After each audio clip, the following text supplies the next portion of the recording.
Olá, gente! Estamos com mais um episódio do nosso podcast Pet Vida e hoje nós vamos conversar com a médica veterinária Annelise Nunes, ela que é formada há 28 anos em Medicina Veterinária e é presidenta do Conselho Regional de Medicina Veterinária daqui de Alagoas. Muito obrigada por você ter aceitado o convite de conversar conosco desde o princípio, que nós já deveríamos ter marcado essa conversa, mas nunca é tarde, para nós falarmos sobre ações tão importantes e efetivas do Conselho Regional de Medicina Veterinária de Alagoas, que inclusive, né, abraça não só a medicina veterinária, como a zootecnia, não é isso aí? É isso mesmo, Deise. Obrigada pelo convite, né? Imagina. Poder estar aqui e falar um pouco do Conselho de Veterinária. Isso. Me fala um pouquinho sobre as ações que têm sido realizadas, né? Que eu imagino que desde que você assumiu o Conselho Regional de Medicina Veterinária, quais são as ações que vocês procuram realizar, tanto em prol da profissão mesmo de medicina veterinária, quanto de zootecnia? Quais são as ações?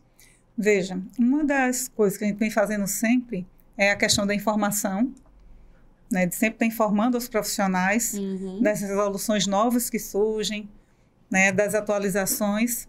Foi um desafio no início, porque assim que eu assumi a presidência, veio a pandemia. Sim. Né? Então, foi um desafio grande você ter que trabalhar. Foi o quê? Em 2020? 2020. No caso, a nossa gestão ela começa em dezembro. Então, no caso, dezembro de 2019? Foi. Ou foi dezembro de 2020? Começou, no caso, em dezembro de 2019. Então, estava o quê? Com 3 meses, bem dizer, de Exato, que já estava começando, né, aquela coisa. Então, durante esse tempo todinho, né, que a gente está gestando na segunda gestão, vem ocorrendo também a modernização do sistema. Então, a gente deixou de ter aqueles documentos todos que eram entregues fisicamente e agora é tudo no sistema. Então, no caso, os profissionais, quando chegam, então toda a demanda é enviada via e-mail.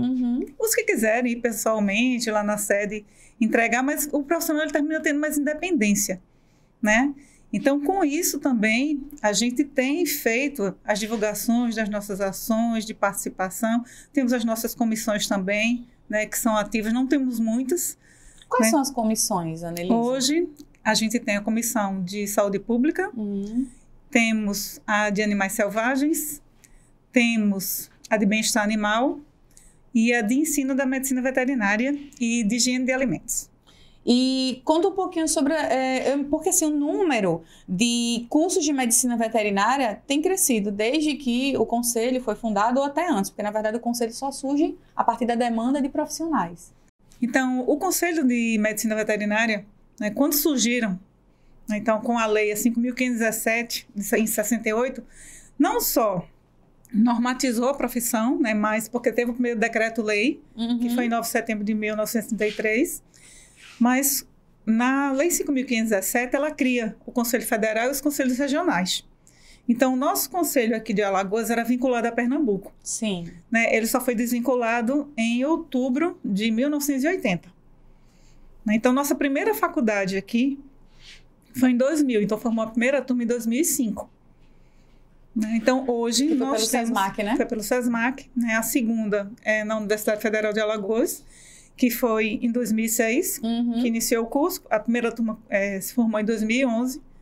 Né? E depois tem a Unassal, que tem 2 unidades, tem aqui em Maceió e Arapiraca, a Unirb, em Arapiraca, e hoje a Unima também está colocando o curso de Medicina Veterinária. Eu não sabia que a Unima também ia entrar nessa, porque eles estão investindo muito na medicina humana, né? Veterinário também começou agora. Porque tempo, já né? existia essa proposta, né, de se colocar, mas acho que eles adiaram um pouco. Né? Então, hoje, atualmente, nós temos 5, no caso, indo para a 6ª universidade aqui, né, e dentro dessas 4 já formam alunos.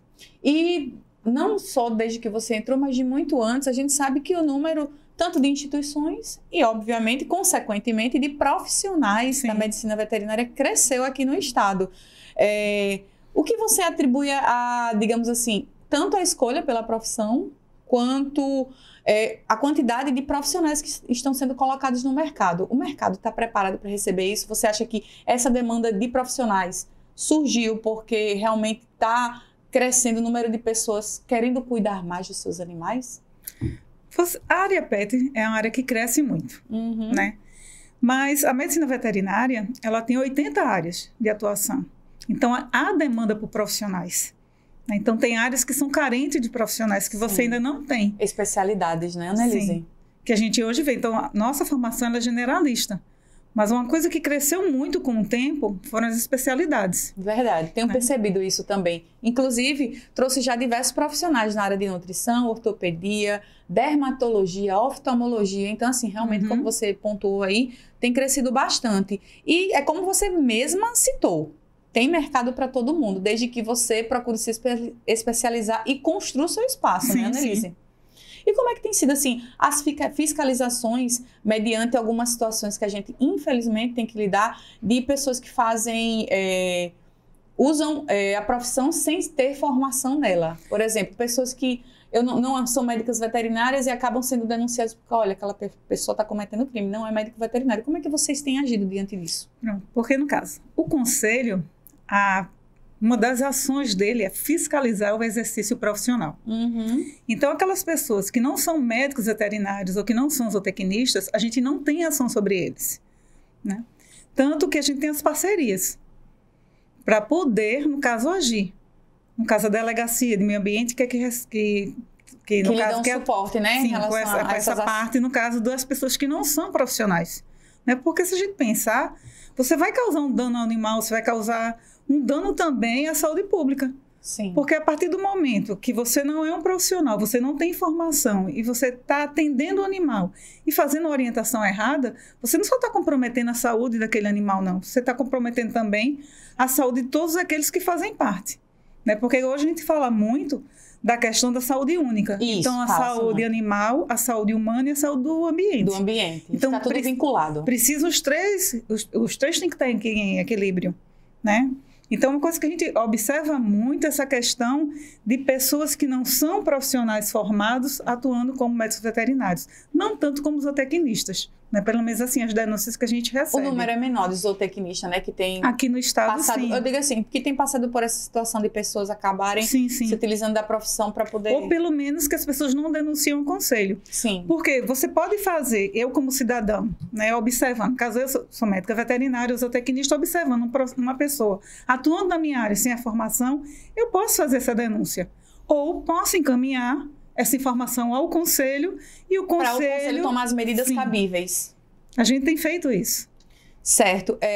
Além dessas ações, né, dessas observações de vocês estarem sempre acompanhando, fiscalizando, quais são as outras ações que o Conselho Regional tem realizado, se vocês se espelham em alguma ação de outros conselhos do país, do Brasil, que sejam em prol dessa profissão, para que essa profissão seja cada vez mais valorizada? O Conselho Federal, né, que hoje até é presidida, né, pela doutora Annelisa, ela, na gestão, né, ela está bem ativa junto a isso, né, principalmente com a parte do legislativo, né, porque a gente tem que valorizar, não só eu tenho que valorizar como profissional, né, a medicina veterinária e também a zootecnia. Sim, os dois. Mas não pode ficar só a cargo do conselho.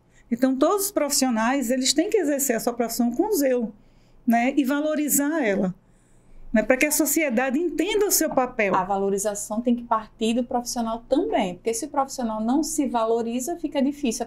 Até eu falo o seguinte, Annelise, em relação a muitas vezes, ao que é cobrado por uma diária para um profissional da área. Porque muitas vezes querem pagar valores irrisórios quando você é um profissional que merece e precisa, né, de um pagamento pelo seu trabalho, pela sua diária, para que você exerça a sua função, não é isso? Sim, você tocou num ponto que ele é importante, né? Então, o que eu coloco de valor no trabalho, no meu serviço que eu estou oferecendo, claro que está relacionado à minha qualificação, né?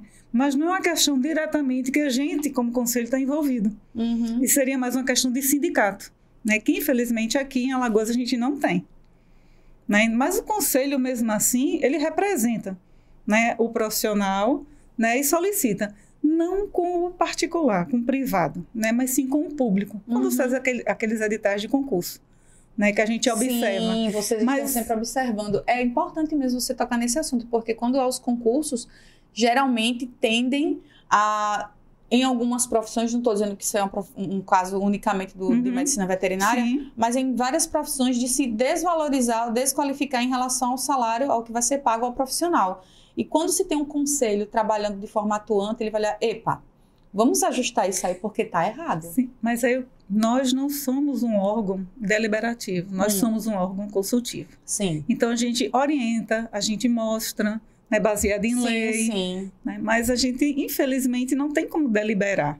Né? Eu acho que à frente mesmo de fazer as discussões Mas vocês seria, no caso, o sindicato. Vão conversando com os, digamos assim, órgãos ou com as pessoas ou com os responsáveis para que eles possam, olhe, vamos ver se a gente consegue mudar essa realidade aí, mas não impondo, como o sindicato não poderia fazer, mas conversando, né? Porque o que acontece em outros regionais. Em outros regionais aqui do país, né, cada estado tem o seu, o Distrito Federal também, né, tem conselhos. Alguns têm sindicato, então os sindicatos eles trabalham junto com os conselhos, com a sociedade, então facilita também. É a mesma coisa no caso da ação do conselho. Então, a nossa ação é fiscalizar o profissional. A gente não tem ação direta sobre a pessoa jurídica. Sim. Né? Porque nem sempre a pessoa jurídica ali, ela é um médico veterinário. Né? Estou falando de um caso de estabelecimento. Então, a gente tem as parcerias com vigilância sanitária, a gente tem parceria com o meio ambiente, com a delegacia, né? Para poder atuar. Então, cada órgão atuando na sua área, a gente consegue realmente, né, ter assim, um trabalho mais que ele tenha, no caso, uma boa resposta, né, naquilo que a gente foi. Né? Mas na nossa ação é fiscalizar o exercício profissional. Dentro da fiscalização que vocês realizam anualmente ou mensalmente, o que é que vocês têm observado da atuação dos profissionais aqui em Alagoas? Uma coisa, mas isso é de uma forma geral. Às vezes a gente desconhece as nossas resoluções. Né? Então, às vezes a gente está fazendo algumas atividades, né, ou divulgando elas de forma que não atende às nossas resoluções. Então, toda a informação hoje está disponível, sempre esteve disponível nos sites. Hoje facilita mais porque tem o CISCAD do CFMV. Então, fica lá disponível qualquer consulta que você queira fazer. Né? Tanto que, quando a gente observa ou chega a denúncia, a gente entra em contato com o profissional e orienta. Dentro da postura dos profissionais que às vezes assim são formados, né, e que cometem alguns, digamos assim, eu não sei se a palavra certa é essa, mas um deslize, se eles fogem ao que é pregado pelo conselho. De que forma vocês agem? Vocês orientam, vocês procuram conversar, procuram esse profissional? Porque a gente sabe que às vezes, como já aconteceu aqui em Alagoas, existem profissionais que agem de forma errada, né, no exercício da sua profissão. E como é que vocês agem para tentar reverter essa situação para que esse profissional ou seja punido, ou seja orientado, ou seja divertido? Porque assim, tudo vai depender do que foi feito. Quando você vê que realmente era uma falta de informação, né, então a gente orienta. Busca orientar. A gente entra chama em contato, o profissional, orienta. Né, ou chama lá para o conselho, como já aconteceu algumas vezes, ou a gente faz a orientação mesmo por e-mail que está cadastrado, né, para que fique registrado lá. Né, e manda as resoluções orientando aquele caso. Tudo vai depender da gravidade. Se a gente observa que realmente, né, aquilo está mais acentuado, né, aí se torna repetitivo. Pronto, aí o que acontece? Aí você tem a questão dos processos éticos. Só que o processo ético, ele corre sob sigilo. Então, muitas vezes tem vários processos em andamento lá, mas a gente não pode divulgar. Sim, sim. Né? Então, qualquer conselho, né? Por quê? Porque você fez uma denúncia e fazendo uma denúncia, aquele profissional, ele tem que se defender. Exato. Né? Então, até observar realmente se aquilo cabe uma punição ou não. Vai ser analisado. Vai ser analisado. Do processo, vai ser investigado. Então, dentro, no caso do conselho, são 5 punições cabíveis. Né? Que é a advertência confidencial, censura confidencial, censura pública. Então, a partir desse momento, a sociedade sabe, né, que aquele profissional ele recebe uma punição. Tem a suspensão, então ele não pode exercer a sua profissão durante aquele tempo que ele está suspenso. E a cassação. A cassação é definitiva. Então, você não exerce mais nem a sua profissão, se você é médico veterinário, se você é zootecnista. Aqui em Alagoas, já existiu algum caso, não precisa citar nomes, obviamente, porque a gente sabe que às vezes existe a questão da confidencialidade, mas existe algum médico veterinário que tenha sido cassado por cometer algum tipo de crime e que tenha sido comprovado? Até o momento, não. Até o momento, não. No Brasil, você viu algo sobre... No Brasil tem, porque você tem que divulgar. Uma vez que ele é cassado, então todos os regionais vão saber essa informação. Por quê? Porque a partir do momento que você foi cassado, você não pode mais exercer aquela profissão em nenhum lugar no Brasil. Porque a partir do momento que você é cassado e você exercer, então você agora passa a ser um charlatão. Um charlatão. Então você está cometendo um crime, né? Sim. Já cometeu um crime por cima do outro. E aí vocês ficam acompanhando esses casos de pessoas que acabam tendo sido caçadas e que já aconteceu. São curiosidades, né, de jornalista. Já aconteceu de essa pessoa que teve o seu diploma cassado voltou a atuar e vocês identificaram, vocês eu não digo assim, o conselho, né, eu digo Conselho Federal. Sim, em alguns regionais já aconteceu isso. E quais são as medidas que são tomadas? Aí o que acontece? Por você não ser mais profissional, não está inscrito no sistema, então agora não cabe mais a nossa atuação. Mas vocês, né? Mas aí no caso, vocês repassam para os órgãos, né, sim, que responsáveis podem por isso. Tomar decisão. E a pessoa... É complicado, né? Porque, é muito complicado. Infelizmente, a gente observa em todas as profissões isso, né? Inclusive na de médico humano, né? A gente sabe que isso, infelizmente, acontece que alguns acabam cometendo crimes, vão para o conselho de ética, são punidos, são advertidos e acabam repetindo novamente aquele crime. E os médicos, os conselhos, eles ficam fiscalizando, ficam em cima para tentar procurar um caminho para retirar aquela pessoa e acabar não sujando os demais profissionais. Porque, assim, acaba que, infelizmente, o fato de um médico cometer um crime desse acaba meio que sujando os outros profissionais, apesar desses profissionais construírem de forma sólida as suas profissões, né, Annelise? Neise, eu acho que hoje, pela a forma que a gente tem o acesso às informações, eu acho que se já diminuiu muito. Que bom.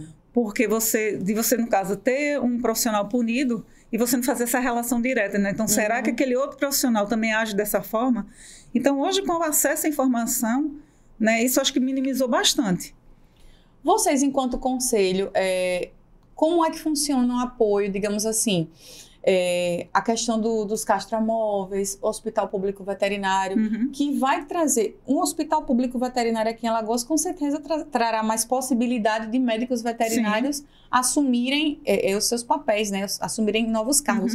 O que você acha desses, digamos, desse avanço, tanto para a medicina veterinária quanto para a população, para a sociedade mesmo e para os próprios animais? É você atender, né, a população, porque no caso, o objetivo dos castramóveis é você atender uma população carente, né, que não teria aquele acesso para aquele serviço, né, mas que precisam seguir as regras.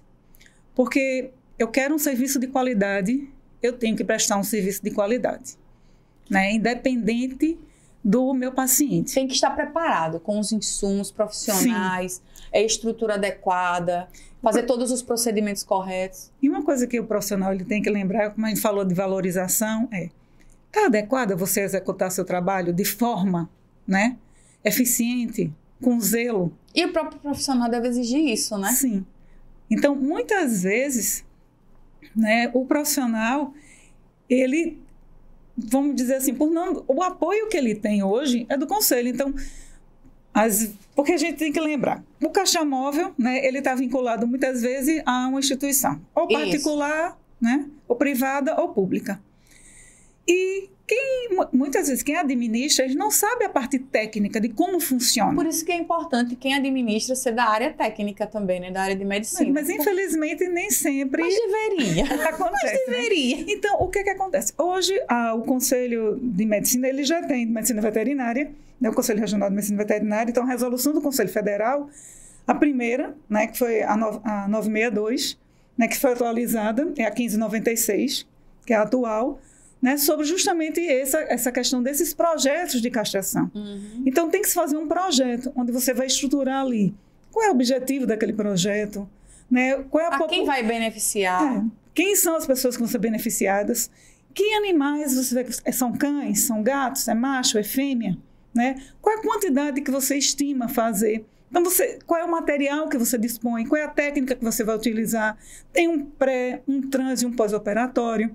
Quem vai ficar responsável por esse pós-operatório? Então, tem que ser, no caso, o responsável, o tutor daquele animal. Então, se esse animal não tiver tutor, quem vai ficar com a guarda? Então, tem tantos fatores envolvidos. Se acontecer uma intercorrência, então, na sua cidade, a gente tem que lembrar, tem que ter uma clínica para poder dar suporte. Porque consultório não dá suporte. Consultório é atendimento clínico.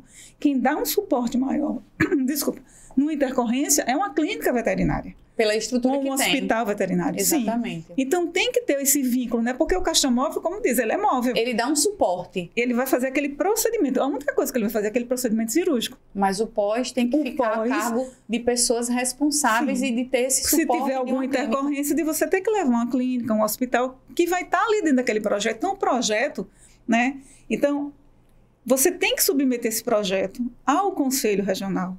Então, são os conselheiros que vão. Então, é determinado um conselheiro relator que vai avaliar o projeto, né? E vai levar para o plenário. O plenário vai dizer, né? Então, ele vai expor se está tudo certo, o que é que está faltando, para a gente encaminhar para esse profissional, né? E ele manda para a gente com os ajustes, né? E o projeto, ele pode já... A diferença que tinha... em prática, né? A diferença que tinha era que você precisava primeiro ser um projeto aprovado para poder colocar em prática. Hoje você já pode colocar em prática e encaminhar para o conselho e fazer os ajustes. Fazer tudo em paralelo, você está dizendo? Sim, pode. Ao mesmo tempo, né?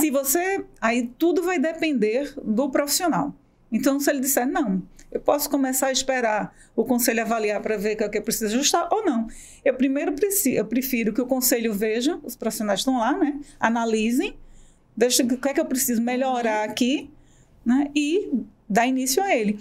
Porque tem que lembrar que o projeto ele precisa de um responsável técnico. Sem dúvida. E o responsável técnico, que pode ser você que vai executar algum procedimento ali de anestesia de cirurgia, ou pode ser outro profissional, ele é responsável por tudo que acontece ali. Então, o papel do responsável técnico, ele é fundamental. Muitas vezes as pessoas assumem, né, uma responsabilidade sem saber as funções que vêm junto. Porque um responsável, mesmo que meu contrato seja 6 horas semanais, você responde por todos os dias que aquele estabelecimento 24 horas por dia que está funcionando. Mesmo sem sua presença. Sim, mesmo se você está presente ali. Porque você não é só durante 6 horas o responsável técnico. Você foi 6 horas é o tempo que você está ali que você está lá vendo. Observando, fazendo os ajustes, solicitando. Tanto que o que a gente recomenda. Então, se você é responsável, né, encaminha para o administrador que está administrando aquele projeto, aquele estabelecimento que você é vinculado, né? Se você vê que as suas demandas não estão sendo atendidas, então se oficializa, encaminha formalmente. Se ele não está sendo atendido, encaminha para o conselho. Por quê? Porque você está comunicando ao seu conselho de classe que você pediu aquilo. Por quê? Porque qualquer consequência que vier dizer, não me comunicou, sim, comuniquei, e tem uma cópia lá também no conselho. Né? Então, por isso que é importante o suporte do Conselho Regional de Medicina Veterinária, principalmente em situações como essas, para o médico veterinário profissional estar respaldado, né, Annelise? Sim, sim. É como eu digo, o conselho é nosso. Né? Hoje eu estou como presidente, né, até o final da minha segunda gestão. Depois vai assumir outro profissional, né, vai estar à frente do conselho.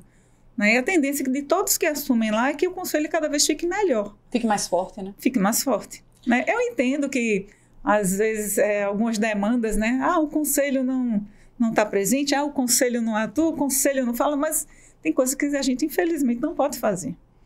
Sim, né? Sim. Que, no caso, que me limita, né?